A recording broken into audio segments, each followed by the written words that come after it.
Bismillahirrahmanirrahim. In the name of God, the most gracious, the most merciful. Halka waxaan doonayaa inaan ka salaamo waxa la wixii Somaliland jooga iyo waxa ayna jecel oo dhan. Anigu halkan waxaan soo galaa markaan idin hayo good news aan idin hayo. Waxaan doonayaa halkan idinka sheego 4 wadan oo aad quwadoodu waaweyn tahay Ilaahay baa quwad weyne ayaa bisha shanaad aqoonsan doona Somaliland.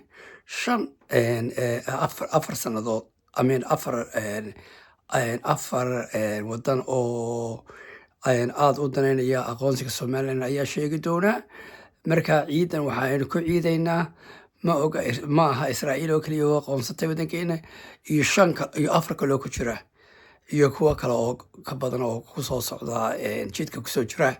Marka hambaliyo 4 wadan ayaa aqoonsanaya Somaliland maalin dhow haddii Ilaahay ka dhigo bishan shanaad aynu soo galay imika 4 wadan iga qorata.